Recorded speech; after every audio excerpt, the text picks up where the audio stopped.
Dans cette vidéo, nous allons aborder l'évolution de la notation musicale en Occident. Quand tu auras fini de la regarder, tu devras compléter une carte mentale pour restituer ce que tu as compris. Mais à quoi ça sert d'écrire la musique? L'écriture musicale sert à conserver la culture d'un peuple, à la diffuser et à pouvoir l'interpréter ultérieurement. La conscience humaine a toujours été soucieuse de laisser une trace écrite pour transmettre.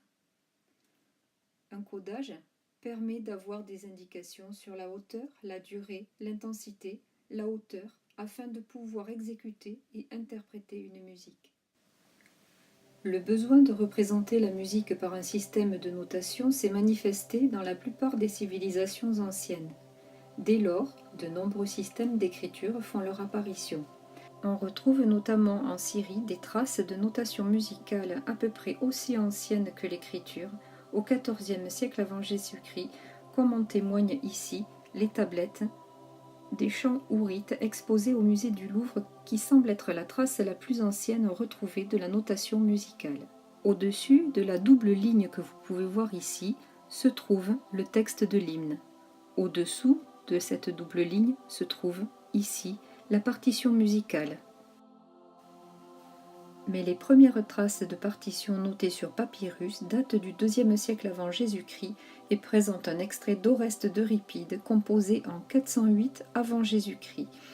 Elle a été inscrite d'ailleurs au registre Mémoire du monde de l'UNESCO en 2001. Cette notation emprunte déjà pour la désignation des notes les lettres alphabétiques et les accents grammaticaux comme vous pouvez le voir ici, au-dessus des caractères grecs.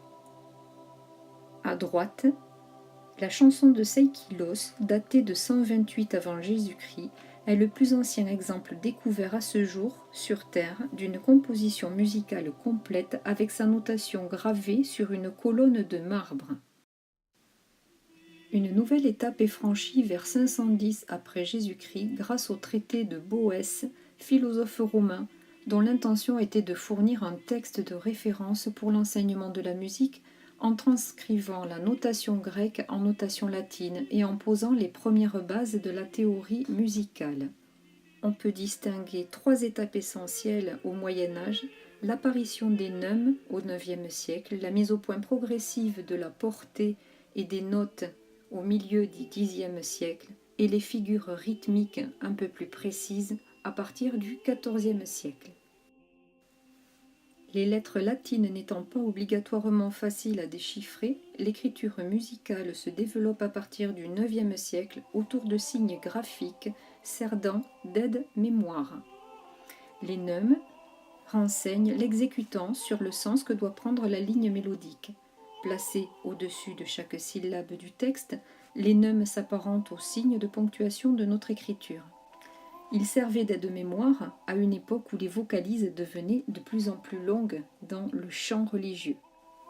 Les neumes, bien qu'utiles pour indiquer la direction de la mélodie, ne renseignent pas sur la hauteur des sons.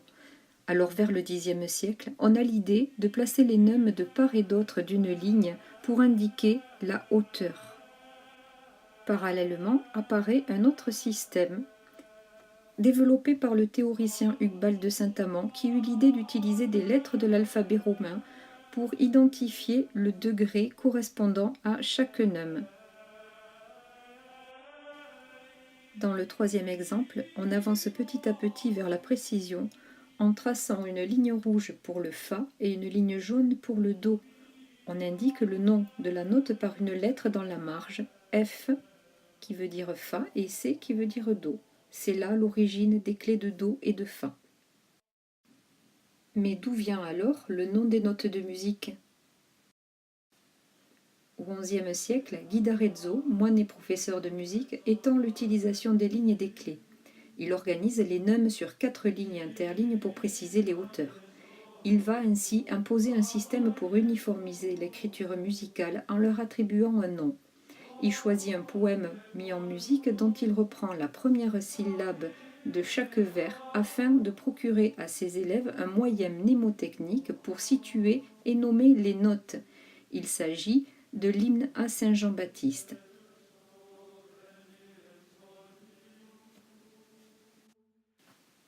Au XIIe siècle, la plume d'oie remplace le roseau taillé pour tous les travaux d'écriture, ce qui va avoir pour conséquence une modification des neumes en notes carrées. C'est sous l'influence de l'imprimerie au XVIe siècle que les notes deviendront rondes comme nous les connaissons aujourd'hui. Il faudra attendre le XIVe siècle pour voir l'apparition de la cinquième ligne. Par ailleurs, la complexité grandissante de la polyphonie amène les compositeurs à mettre en place une notation beaucoup plus précise sur le plan rythmique, en créant un système graphique permettant de définir les longues et les brèves. C'est à cette époque qu'apparaît le temps musical binaire. Jusque-là, on ne connaissait que le temps ternaire, lié à la Sainte Trinité, le temps parfait. Les bases de notre écriture musicale sont maintenant posées. Le Moyen-Âge s'est peu préoccupé de noter la musique pour les instruments. Il jouait souvent le répertoire de la musique vocale. À partir du XVe siècle, on voit se développer les tablatures pour instruments à cordes. Les lignes représentent les cordes et le chiffre la case utilisée. Apparaissent alors les barres de mesure. À partir du XVIIe siècle, à l'époque baroque, la notation est suffisamment précise pour le musicien, mais elle ne se soucie toujours pas des indications de nuances, de tempo ou de phrasé.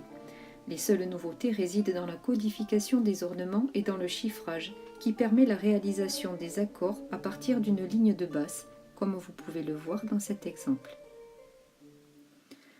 À l'époque classique, l'écriture musicale atteint une grande précision et les musiciens se trouvent alors dans une simple position d'exécutant, respectueux de l'œuvre.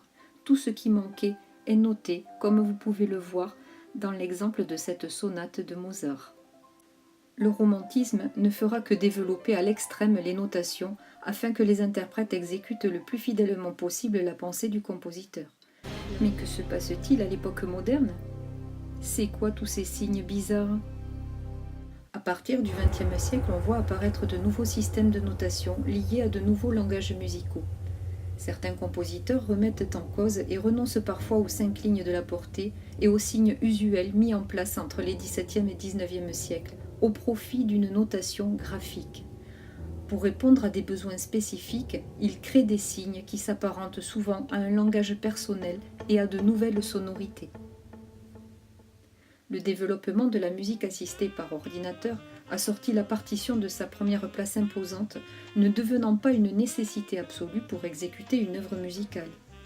Parallèlement, se développe la notation en grille d'accords pour les musiques jazz, rock et pop. Aujourd'hui, la partition graphique et numérique tient une grande place. Elle a pour conséquence d'avoir repositionné le rôle de l'interprète et du compositeur et a permis de développer la notion d'improvisation.